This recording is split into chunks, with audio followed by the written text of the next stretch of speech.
আর দিনের পথে থাকবো অটুট, এই তো অঙ্গীকার। অমর শিল্পী তুমি প্রিয় সাইদি, তোমাকে জানাই সালাম। সারাটা জীবন জুড়ে তোমারই প্রেমের সুরে ছড়ালে যে মহান আল্লাহর নাম, তোমাকে জানাই সালাম। আল্লাহ তাকে মাফ করে দেন। সারা দুনিয়াতে তার জন্য দোয়া আছে না নাই? যে কোনো মানুষ শুনে দোয়া করে, আল্লাহ তাকে তুমি মাফ করে দাও। আমরা যেন এমন জীবন গঠন করতে পারি, আল্লাহ তৌফিক দান করো। আরো জোরে আমিন। বড় আলেমের কাছে গেলেন, বড় আলেম বললেন, তোমার গুনাহ যত বড় আল্লাহর ক্ষমা তার চেয়ে, তোমার গুনাহ যদি হয় আকাশ সমান, আল্লাহর ক্ষমা আরো সমান। তিনটা কাজ তোমাকে করতে হবে। কয়টা? First of all, you have to declare yourself you are the sinner. Secondly, you have to repent yourself. Thirdly, you have to make commitment you won't do this sin again. তিনটা কাজ। প্রথম, মাপ চাইতে হবে কার কাছে? 2 নাম্বার, এই গুনাহ করবা। 3 নাম্বার, যেই এলাকায় তুমি আছো এই এলাকায় থাকলে এই গুনাহ আবার হবে, এই এলাকা থেকে হিজরত করতে হবে। আর যদি ক্ষমাটা কারোর সাথে রিলেটেড হয়, যেমন যাদেরকে ক্ষমা করেছে তাদের পিতামাতা বেঁচে আছে, তাদের আত্মীয় স্বজন বেঁচে আছে, তাদের থেকে জামানত দিতে হবে। রক্ত মূল্য যদি তারা চায় ওটা দিতে হবে। আর যদি তারা ক্ষমা করে দেয় তাদেরকে, তাদের ক্ষমাও গ্রহণযোগ্য, ঠিক না বাড়ি? কিন্তু ওই লোকটা যাদেরকে খুন করেছে এদের কোনো আত্মীয় স্বজন ছিল, পরিচিত কেউ পাওয়া যায়নি। এইবার বলল, যেই এলাকায় থাকো এলাকা থেকে পরিবর্তন হতে হবে। লোকটা নিজের কাপড় চোপড় সব নিয়ে ভালো এলাকার দিকে রওনা হলেন। পথিমধ্যে 2 ফেরেশতা আসলো, জান্নাতের ফেরেশতা আসলো জান্নাতের রুমাল নিয়ে, জাহান্নামের ফেরেশতা এসেছে জাহান্নামের দুর্গন্ধ রুমাল নিয়ে। সব দুর্গন্ধ আসে কোত্থেকে? আরো জোরে বলেন। সিগারেটে সুগন্ধ না দুর্গন্ধ আসে কোত্থেকে? হ্যাঁ, জাহান্নাম। দুর্গন্ধের জায়গা কোথায় আর সুগন্ধের বাড়ি কোথায়? আল্লাহ আমাদেরকে জান্নাত দিয়ে দেন। আরো জোরে বলেন আমিন। মসজিদে গেলেই সুগন্ধি আছে না নাই? আর মাজারে, ওই যে মন্দিরে, তারপরে খ্রিস্টানদের ওখানে গেলে কি আছে? দুর্গন্ধ। ভারতের একজন চিফ জাস্টিস ইসলাম গ্রহণ করেছেন, আল্লামা ইকবাল, তার বায়োগ্রাফি নিয়েছেন। বায়োগ্রাফিতে তিনি বলেছেন, আমি যত পুরান মসজিদে গিয়েছি সুঘ্রাণে মসজিদ ভরপুর পেয়েছি, আর অন্য ধর্মীয় ও যত অনুষ্ঠানে গিয়েছি দুর্গন্ধ পেয়েছি, এই জন্য আমি কালেমা পড়ে মুসলমান হয়ে গেছি। এইবার তিনি নিজের জিনিসপত্র নিয়ে রওনা হলেন। মুসলিম শরীফের হাদিস। 2 ফেরেশতা, 2 গ্রুপ ফেরেশতা আসলো, জান্নাতের ফেরেশতা আর জাহান্নামের ফেরেশতা। 2 গ্রুপ কথা কাটাকাটি করছে। জান্নাতের ফেরেশতা বলছে আমি জান কবজ করব, জাহান্নামের ফেরেশতা বলছে আমি জান কবজ করব। আল্লাহ 3য় ফেরেশতাকে পাঠালেন, রাস্তা মাপো। রাস্তা কি করো? মাপো। যদি ভালো মানুষের রাস্তা বেশি হয়ে যায় জান্নাতি ফেরেশতারা তার জান কবজ করবে, আর যদি খারাপ দিকে, ওই তার বাড়ির দিকে যদি রাস্তা বেশি হয় জাহান্নামের ফেরেশতা জান কবজ করবে। আমাদেরকে সবচেয়ে ভালোবাসেন কে? মা বাপের চেয়ে 99 ভাগ বেশি ভালোবাসেন কে? রাসূল বলছেন সাল্লাল্লাহু, যখন রাস্তা মাপা শুরু হলো আল্লাহ বললেন, ও রাস্তা তুমি জান্নাতি মানুষের দিকে লম্বা হয়ে যাও। গুনাহগুলো কি? মাফ। আল্লাহ আমাদের সবাইকে মাফ করে দেন। التائبون العابدون الحامدون السائحون الراكعون الساجدون الآمرون بالمعروف والناهون عن المنكر والحافظون لحدود الله وبشر المؤمنين। প্রথম তওবাকারী হব। কি কারি? তওবাকারী। একজন সাহাবীকে রাসূল 5 বার জান্নাতের সুসংবাদ দিয়েছেন।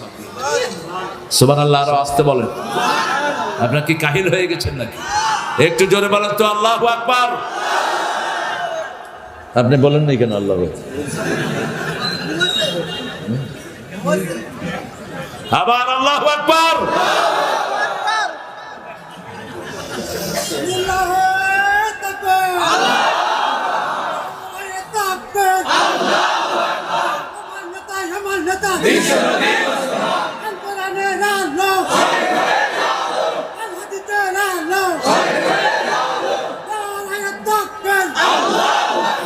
আল্লাহ কবুল করুক। আলহামদুলিল্লাহ বলে।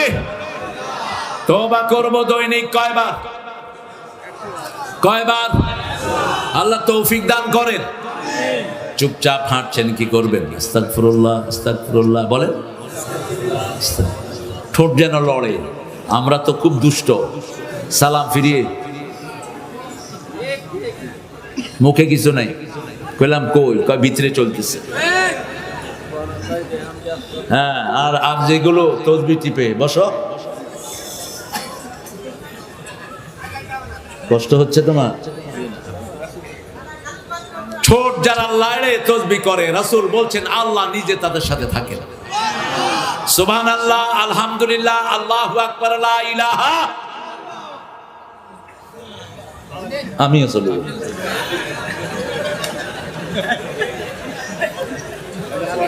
ঠিক আছে না? আমার সাথে একটা সম্পর্ক হয়ে গেছে। আমি ওনার হাসি, ওনার চালচলন আমার খুব ভালো লেগেছে। আরে রাসূল সাল্লাল্লাহু আলাইহি ওয়াসাল্লাম এরকম মানুষকে খুব ভালোবাসতেন। এক বুড়া কূপ থেকে পানি উঠাচ্ছে, রাসূল গিয়ে আস্তে পাশে দাঁড়ালেন, রাহমাতাল লিল। আমাদের তো কত মোশান, আমি কত বড় হুজুর, ছাগল পাগল। হাসি মুখ থাকবি সব সময়। মানুষ হাত বাড়ালে হাত বাড়িয়ে দিবি। তুই আজকে বক্তা, কালকে তুই তক্তাও থাকতে পারবি না। অহংকার যেন ঘরের ভিতরে বাসা না বাঁধে। আমি ও মুখ পানি ছাড়া খাবো না, এমুক পানি ছাড়া খাবো না। কোত্থেকে পাইছো এ সমস্ত শয়তানি? মাটির নিচের পানি খাবি। সূরা মুলকের শেষ শব্দ, ইন আসবাহা মাউকুম গাওরান ফামায়াতিকুম বিমাইন মাইন।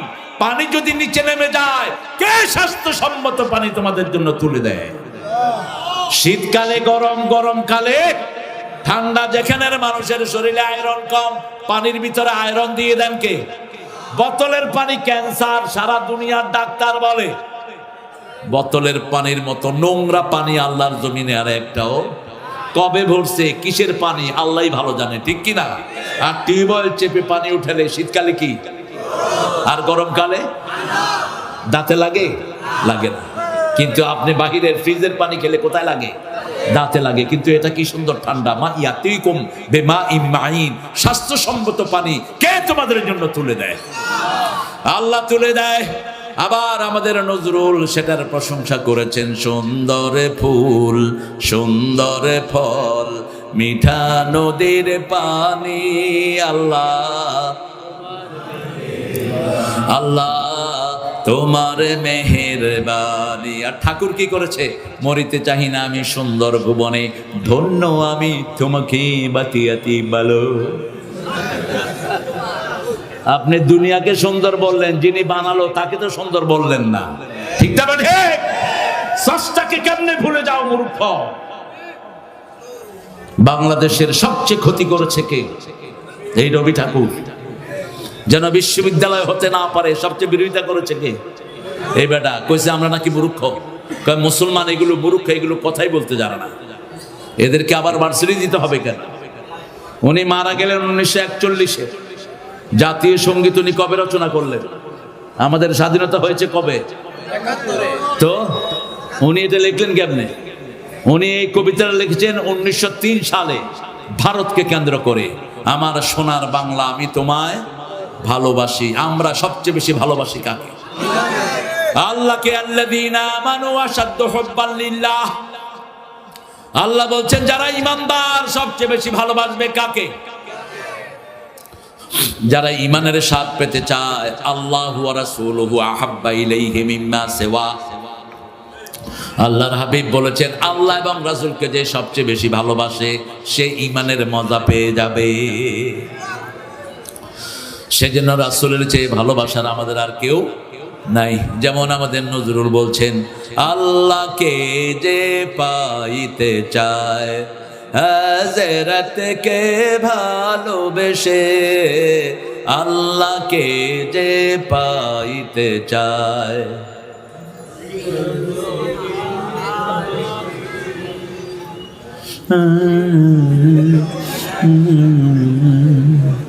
আপনারা যে কত বড় শিল্পী, না পারলে নেনে নেনে সঙ্গীত, এটা তো একটা সঙ্গীত। আল্লাহকে যে পাইতে চায় হযরতকে ভালোবেসে, আল্লাহকে যে পাইতে চায় আরশ কুরসি লৌহ কালাম না চাহিতে পেয়েছে সে। রসুল নামের রশি ধরে যেতে হবে আল্লাহর ঘরে, নদী তরঙ্গে যে পড়েছে ভাই দরিয়াতে সে আপনি মেশে, আল্লাহকে যে পাইতে চায়। অন্যদিকে ঠাকুর কি লিখেছেন? আমারও পরাণ যাহা চায়। কোরআন অনুযায়ী চললে জাহান্নামে যেতে হবে, ঠিক না ঠিক? মন চায় জিনিস চুরি কর, ওগুলো চুরি করে এখন দেশ ছাড়ছে। মন চায় ওই সুন্দরী মেয়েকে নিজের রুমে আনতে, হারুন্না এনে হারুন্না এখন দেশ ছাড়ছে, ঠিক না ঠিক? মন যা চায় তা করা যাবে, কার কথা? আম্মা মান খাফা মাকামা রাব্বিহি ওয়া নাহান নাফসা আনিল হাওয়া ফাইন্নাল জান্নাতা হিয়াল মাওয়া। যে মন যেটা চায় সেটা করে না আর আল্লাহকে ভয় করে, আল্লাহ বলেছেন আমি আমার জান্নাত তার বাড়ি বানায়া দিলাম। দুনিয়াতে থাকতে সে বাড়ি কোথায়? জান্নাতে। বাড়ি কোথায়? জান্নাতে। সে আল্লাহ রাব্বুল আলামিন বলছেন আত-তাইবুন আল-আবিদুন, তওবার পরে ইবাদত করবা কার? আমরা বললাম ইবাদত কতক্ষণ পর্যন্ত করতে হবে? সূরা হিজরের 99 আয়াত, শেষ আয়াত, উ'বুদ রাব্বাকা হাত্তা ইয়াতিয়াকাল ইয়াকিন। মৃত্যু পর্যন্ত ইবাদত করতে হবে কার? আমরা বললাম কেন বানালেন? সূরা জারিয়াতের 56তে আল্লাহ বলছেন ওয়ামা খালাকতুল জিন্না ওয়াল ইনসা ইল্লা লিয়াবুদুন। আমরা বললাম ইবাদত করলে কি লাভ? আল্লাহ বললেন ইবাদত করলে ভাত দমু ভয় মুক্ত করে দেব। ফালিয়াবুদু, পড়েন, ফালিয়াবুদু রাব্ব হাদাল বাইত الذي أطعمهم من جوع وآمنهم من خوف। ইবাদত করো এই ঘরের রবের, আল্লাহর ইবাদত করতে রাজি আছেন না? নাই। আজান হলে যারা মসজিদে যায় তারা কার ইবাদত করে?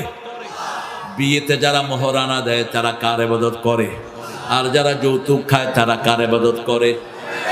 বুঝেন না? প্রথম কথাটাই তো মোহরানা। বিয়ের প্রথম আলোচনা কি?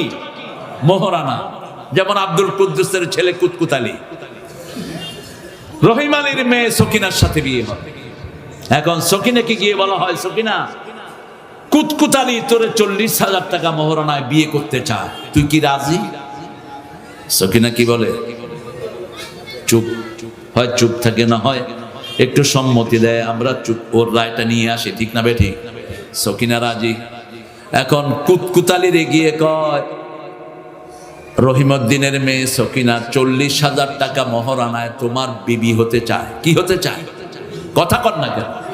এর আগে শুধু খুতবাটা পড়ি, যেই খুতবাটা পড়েছেন স্বয়ং আল্লাহ নিজে, সুবহানাল্লাহ বলতে ইচ্ছা করে না। 2 নবীর বিয়ে আল্লাহ পড়িয়েছেন। কয় নবী? এক হলেন আদম আর এক হলেন মুহাম্মদ। যখন জয়নবের সাথে বিয়ে হয়, বিয়া পড়িয়েছেন কে? এই বিডিআর রাসেল, বসো, ঠিক আছে? ঠিক আছে? এখন তো কোনো সমস্যা নাই আল্লাহর রহমতে। এখন সমস্যা করবা, আমরা হাত পা গুড়িয়ে দেব, আমরা ছেড়ে দেব না। এখন শুধু সমস্যা করে দেয় কোরআনের মাহফিলে। যেই উপদেশটা সমস্যা করবে থাপ্পা বের করে দেব দেশ থেকে, ঠিক না ঠিক? কোরআন চলবে, হাদিস চলবে, ইসলাম চলবে, অন্য কিছু আমরা চলতে দেব না। হিন্দু ভাইদেরকে বিনয়ের সাথে অনুরোধ করব, আপনারা যে পূজা করেন এই পূজাগুলো আপনারা চিন্তা ভাবনা করে করেন, কারণ পৃথিবীটাই শেষ জায়গা নয়। একজনের কাছে যেতে হবে, তিনি কে? আর আল্লাহ বলবেন তুমি